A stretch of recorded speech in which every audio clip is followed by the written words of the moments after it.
Mesdames et messieurs, bonjour et ravi de vous retrouver dans cette nouvelle édition, dans votre émission presque hebdomadaire, Indice à votre fenêtre sur le grand chiffre, votre fenêtre sur les grands indices qui sont réalisés sur la scène égyptienne durant les derniers mois, quand même durant les derniers jours. Justement, aujourd'hui, nous avons quelques questions principales, des questions qui ont été bien sûr proposées lors d'une séance, lors d'une rencontre entre Monsieur le Premier ministre, Dr Moustapha Madbouli, et des journalistes égyptiens, de grands rédacteurs en chef de grands journaux et de grands sites d'information sur l'Internet. Donc des questions concernant le Fonds monétaire international, des questions également concernant la tarification de carburant, mais aussi nous allons quand même vous proposer cette question: pourquoi l'Égypte se dirige-t-elle vers le fait de ne plus dépendre de hot money à nouveau, ainsi comment, si je peux dire, le Premier ministre Dr Moustapha Madbouli a proposé ce qu'on appelle le récit de l'économie égyptienne concernant le taux de développement, le taux de croissance dans la prochaine période. Quels sont les axes principaux de ça, mais aussi pourquoi l'Égypte se dirige de plus en plus à être loin de tout programme de Fonds monétaire international dans la prochaine période, et en même temps pourquoi il y a des spéculations, des prévisions très importantes concernant le fait que dans la prochaine période, il y aura une sorte de hausse au niveau de la livre égyptienne. Quels sont les principaux facteurs qui ont été donnés par les analystes et les experts? C'est ce qu'on va savoir bien sûr durant les prochaines minutes. Et je crois, pour commencer, j'ai actuellement en ligne de la TV internationale Dr Amr Hamed, le grand professeur de l'économie. C'est bien sûr un professeur de l'économie de renommée internationale, mais aussi un consultant et un expert dans le domaine des investissements, dans le domaine quand même des bourses ou d'autres domaines concernant l'économie égyptienne. Justement, comme vous regardez, le Premier ministre a répondu à un certain nombre de questions des journalistes concernant la nature de l'argent de hot money ou de fonds fébriles. Également, bien sûr, il a parlé du véritable rôle de Fonds monétaire international dans l'élaboration des politiques économiques égyptiennes et des limites des interventions du Fonds monétaire international, en plus de dossiers sur les prix des combustibles de l'avenir, des subventions, du mécanisme automatique de fixation de prix ou de tarification des prix des carburants. Le Premier ministre Moustapha Madbouli a nié que le Fonds monétaire international imposait des conditions à l'Égypte, expliquant que c'était le gouvernement égyptien qui avait élaboré le programme de réforme économique et fixe également ses objectifs. Madbouli a dit que le Fonds monétaire international révise en fait, comme vous trouvez, c'était quand même une rencontre. Encore une fois, Dr Moustapha Madbouli a dit que le Fonds monétaire international examine et révise avec l'Égypte ce qui a été réalisé, les objectifs économiques de l'Égypte, mais selon ses propres termes, il ne nous dicte rien.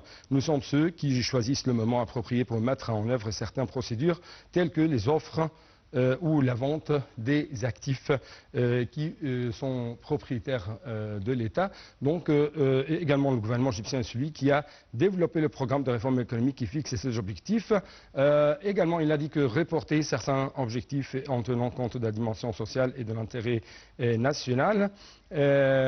Également on trouve que l'avenir de la livre égyptienne par rapport au dollar, c'était l'un des points, l'une des questions qui se circulent durant les derniers jours, qui se sont circulées en fait durant les derniers jours. Il y avait encore une fois des prévisions, des spéculations sur la hausse des prix de la livre égyptienne face au dollar. Quels sont ceux-là? Par exemple, selon les attentes des experts, il y aura une sorte d'amélioration avec la poursuite de l'augmentation de la liquidité en dollars. La livre égyptienne a continué ses gains par rapport au dollar américain, augmentant pendant la semaine en cours pour atteindre son plus haut niveau depuis plus d'un an. Et ces gains, en fait, sont le résultat d'un ensemble des facteurs qui ont été quand même élaborés et proposés par des journaux et par des experts qui ont parlé, des experts économiques qui ont parlé à des journaux arabes, à des médias arabes. Et ils ont dit, ou ils ont souligné par exemple que la hausse de livres égyptiens par rapport au dollar américain coïncide avec la politique américaine visant à réduire le dollar par rapport à un panier de devises majeures pour stimuler les industries américaines et pour soutenir les exportations. La livre égyptienne également, si je peux dire, va être améliorée par le flux des devises étrangères au cours du second semestre de 2024, stimulé par un essor majeur du tourisme et une confiance accrue dans l'économie égyptienne après les décisions de libéraliser le taux de change. Également, on trouve que ces experts ont souligné que le secteur du tourisme connaît une reprise remarquable et que le nombre de touristes prévus pour l'année en cours est d'environ 18 millions de touristes égyptiens. Monsieur le Premier ministre a parlé quand même qu'on va augmenter ce nombre pour arriver à 30 millions de touristes, plutôt étrangers, pardonnez-moi. Également, on trouve que les experts ont expliqué que la décision du gouvernement égyptien d'offrir des actifs tels que l'aéroport de Hurghada aux opérateurs étrangers renforce ainsi ce boom dans le cadre de notre stratégie du pays pour sortir de certains secteurs économiques. Et également, les experts ont jeté la lumière sur les envois des fonds des Égyptiens travaillant à l'étranger qui ont connu une reprise significative après la libéralisation de taux de change en mars 2024. La dette extérieure est en baisse. La première raison de la hausse de la livre égyptienne, selon les experts, c'est l'augmentation des réserves de change du pays qui ont enregistré environ 49,5 milliards de dollars à la fin du mois d'août dernier. Deuxième facteur est la préparation de l'Égypte aux examens qui doivent être menés par le Fonds monétaire international. Et encore une fois, la dette extérieure de l'Égypte a diminué et devrait diminuer fortement, en particulier avec l'annonce de conversion plutôt, de transformation des dépôts des pays du Golfe de la Banque centrale égyptienne en investissement direct, ce qui contribue de manière significative à réduire les obligations de paiement extérieur. Donc il y aura quand même d'autres raisons, mais justement j'ai besoin de prendre en ligne actuellement monsieur l'économiste Dr Amr Hamed. Dr Amr Hamed, bonjour. Bonjour. Bonjour. Dr Amr Hamed, pourquoi l'Égypte se dirige-t-elle vers le fait de ne plus dépendre de hot money ou de ce qu'on appelle le fonds fébrile? C'est parce que le hot money, le flux de capitaux à court terme attiré par des rendements élevés et crée de la vulnérabilité macroéconomique, bien sûr. Oui. Il renforce la volatilité du taux de change, ainsi les pressions inflationnistes quand ces capitaux partant soudainement et rend la politique monétaire moins efficace en renforçant les capacités de financement réelles, bien sûr, et en limitant l'exposition aux entrées, sorties rapides. Le pays, bien sûr, cherche une croissance plus stable et durable. Oui, oui. Également, comment vous voyez ce qu'on appelle le récit égyptien et la vision économique pour les années à venir concernant l'économie égyptienne? Comment ou pourquoi quand même vous trouvez que l'Égypte va proposer cette vision hors ou loin de tout programme avec le Fonds monétaire international dans la prochaine période, encore une fois? Alors, le discours officiel combine trois axes ici. Oui. La stabilisation macroéconomique, je veux dire réduire l'inflation et les déficits, et deuxièmement attirer les investissements structurants comme les Émirats arabes unis, la Saoudie arabite, les deals, la privatisation aussi, et la transition vers des projets verts, infrastructures, et aussi on peut noter aussi le fait que le FMI a réalisé des revenus et débloqué des tranches en l'année 2025 qui montre un alignement partiel entre les réformes et les financements. Mais le risque ici reste élevé si les conditions du programme ne sont pas entièrement remplies, et notamment sur la réduction du rôle des entités publiques et militaires aussi, et la réforme des subventions. Oui, permettez-moi de rester avec nous sur la ligne de l'intérêt international. On va prendre une toute petite pause pour l'appel à la prière de Zohr.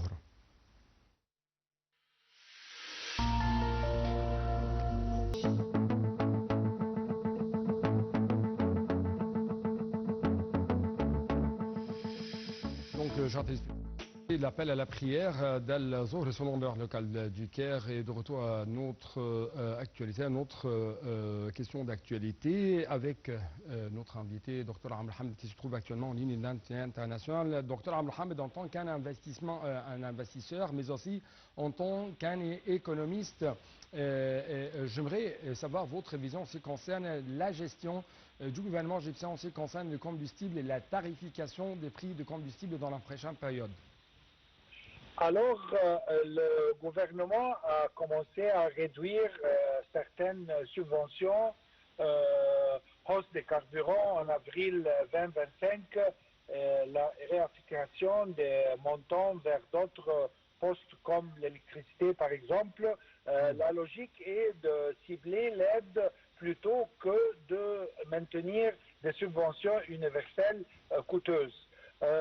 Cela, bien sûr, réduit le fardeau budgétaire, mais crée un déficit social. Il faut alors des mécanismes ciblés de protection sociale, filets, transferts directs, et aussi pour amortir l'impact sur les ménages vulnérables. La mise en œuvre a été pragmatique. Oui. Et si permettez-moi de vous poser cette question, quand la rue égyptienne, quand le citoyen égyptien va ressentir les fruits de toutes ces réformes, je sais, malgré toutes les crises géostratégiques ou tous les défis commerciaux ou économiques qui se trouvent sur la scène régionale et internationale. Alors, ici, à propos des sentiments des citoyens, si vous voulez, il y a une franche voie positivement les réformes structurelles. Il y a un espère, une croissance durable, emploi attractif, des investissements. Une partie significative ressent l'impact négatif immédiat, l'inflation, bien sûr, la hausse des coûts de l'énergie, le transport, l'érosion du pouvoir d'achat, ce qui crée, je veux dire, frustration un peu et inquiétude sociale. Oui. Mais en clair, acceptation conditionnelle si les bénéfices deviennent tangibles, mais méfiance tant que le pouvoir d'achat reste sous pression. Ça, c'est une question qui est un peu difficile, monsieur. Mais est-ce que le taux ou le pouvoir d'achat des citoyens égyptiens va être amélioré avec la hausse de la livre égyptienne face au dollar? Et quelles sont vos prévisions pour ça? Pourquoi il y a une sorte d'attente pour une amélioration des prix de la livre égyptienne face au dollar dans la prochaine période? Une autre question critique ici, si vous voulez, alors à propos de l'avenir de la livre égyptienne face au dollar, plus ou moins. Alors à court, moyen terme, l'évolution de la livre égyptienne dépendra du rythme des réformes, bien sûr, demandé par le FMI, le succès pour attirer les investissements directs extérieurs et investissements du Golfe, bien sûr, le niveau de réserve en devises, disons, la trajectoire de l'inflation. Si les réformes poursuivent leur progression et si les flux longs, je veux dire l'investissement productif, augmentant, la livre peut se stabiliser puis retrouver de la force relative. Mais si les chocs externes persistent, baisse des recettes, le canal de Suez, le tourisme, sortie de capitaux, la pression restera bien sûr. Les dernières revues et projections de 2025 montrent une trajectoire d'amélioration progressive si les conditions tenues. De mon point de vue, je crois que jusqu'à la fin de l'année, peut-être les quelques mois qui viennent, le livre égyptien va continuer d'être, je peux dire, un peu fort, si vous voulez, vis-à-vis du dollar. Oui. Est-ce que la transformation des dépôts et des dettes en investissement direct, ça avait un impact sur la performance de l'économie égyptienne dans 30 secondes seulement? Alors, bien sûr, ouais, vous avez, parce que il y a des motifs d'appréciation, bien sûr, anticipés, comme la baisse attendue de l'inflation, la progression des réserves et le retour de confiance si le revue de la FMI débloque tranches supplémentaires et si de gros investissements se réalisent. Oui. Docteur Amr Hamd, merci beaucoup pour de telles explications de votre part. Merci d'être avec nous sur NATV International à travers la ligne. Et on essaie de vous retrouver, bien sûr, prochainement dans le studio de NATV International. Donc, c'est ainsi, chers téléspectateurs, nous arrivons à la fin de cette édition. Merci beaucoup pour votre attention. À la prochaine.